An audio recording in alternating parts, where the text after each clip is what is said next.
मैंने मौलिक अधिकारों के गीत लिखे, हो सकता है थोड़ी बोरियत हो जाए क्योंकि बहुत एंटरटेनिंग नहीं है, मैंने प्रॉपर वैसे लिखा हुआ है। सुनाती हूँ, 2-3 मिनट समय लूंगी।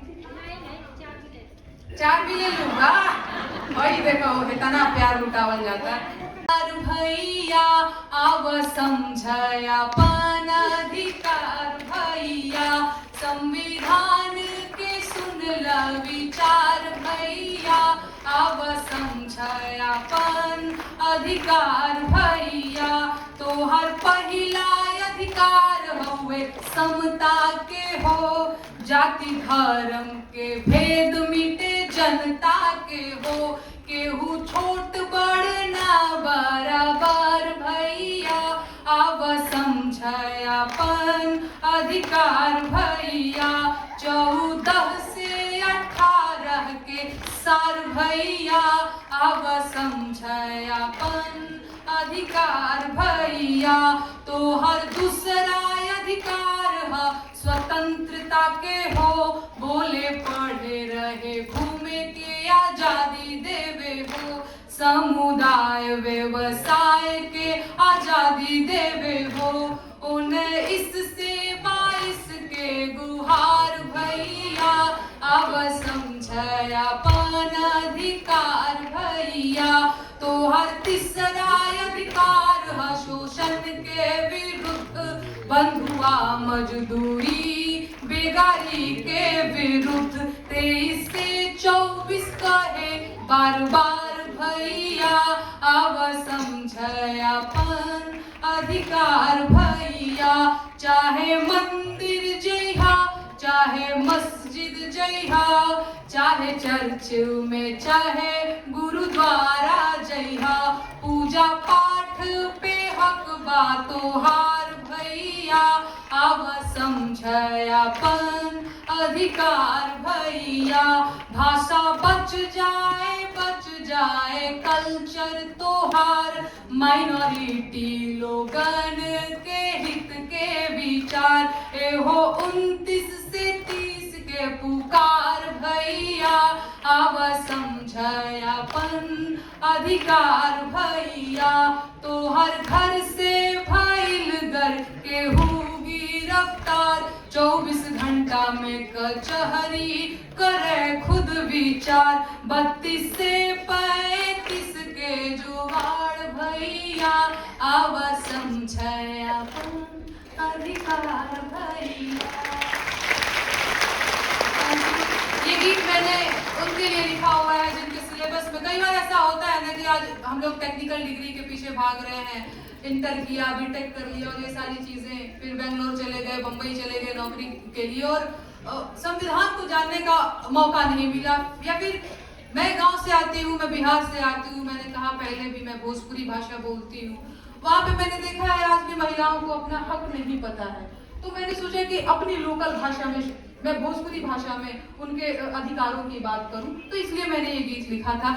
बाकी क्योंकि अब ये महिलाओं का मंच है, एक और गीत सुनाऊंगी, इसके बाद मैं विदा ले लूंगी। बहुत सारे लोग इंतजार कर रहे हैं, मुझे पता है, मन ही मन सोच रहे हैं अरे कितना बोलूं। एक और गीत मैं सुनाऊंगी, एक प्रसूता स्त्री का दर्द सुनाऊंगी, क्योंकि मुझे पता है कि स्त्रियों का दर्द गायब हो जाता है, कहीं लिखा भी नहीं जाता है यार। तो वो मैंने सोचा कोरोना लॉकडाउन के टाइम पे एक महिला ने बीच सड़क पे एक बच्चे को जन्म दिया और इसके बाद 165 किलोमीटर लंबी दूरी तय कर गए। मुझे नहीं पता कोरोना के आंकड़े छुपा दिए जाएंगे, क्या होगा क्या नहीं होगा, लेकिन अगर लोकगीत में उस प्रसूता स्त्री का दर्द रहेगा तो वो आगे तक चलता रहेगा, लोगों को पता लोकगीत के माध्यम से कम चलेगा जरूर कि ये भी हुआ था कोरोना के टाइम पे। मैं एक गीत सुनाती हूँ, एक महिला का दर्द सुनाती हूँ, एक महिला जो बीच सड़क पे एक बच्चे को जन्म दिया है। मैं बिहार के एक छोटे से गांव से हूँ और मैं वहाँ टीवी पे देख रही थी कि ये चीजें हो रही हैं और मैं सोच रही थी कि जैसे हमारे घर में भौजाइयों को लड़का होता है, लड़की होती है तो सोहर सुनाया जाता है, सौरी में बाड़ी, छठी में बाड़ी, तो सोहर खिलौना गाया जाता है।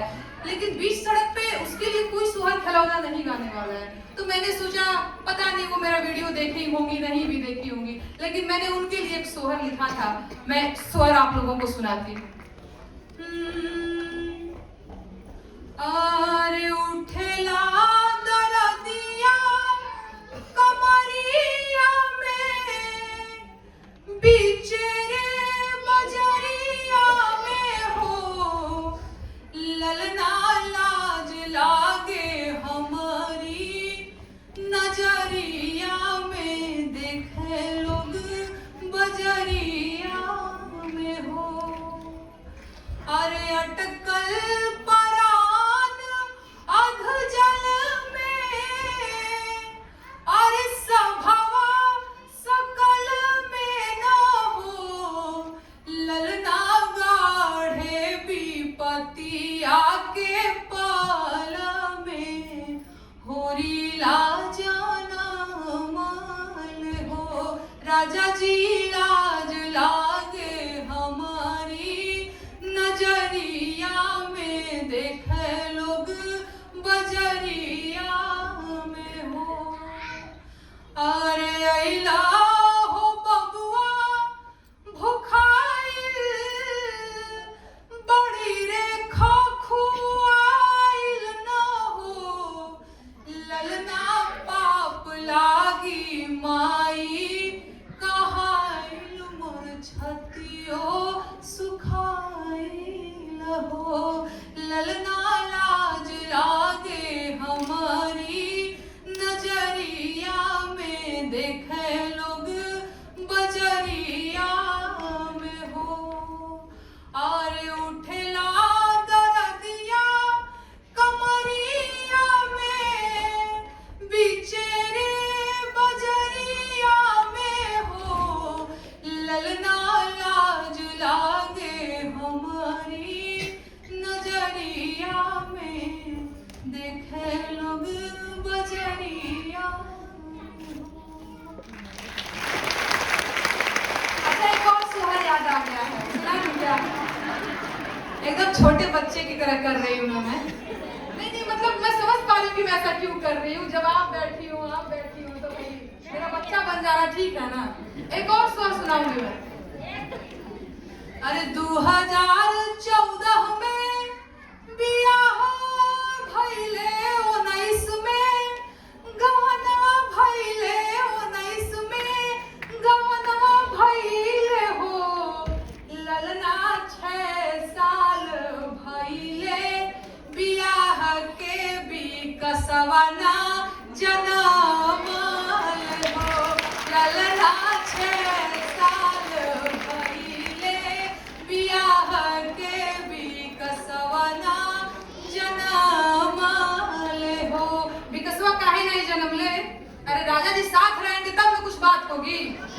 अरे जनवरी में राजा जी जापान घूमे फरवरी फ्रांस घूमे फरवरी फ्रांस घूमे हो ललना बरहो मास घूमे ले विदेशवा बिकसवना जनमाल हो।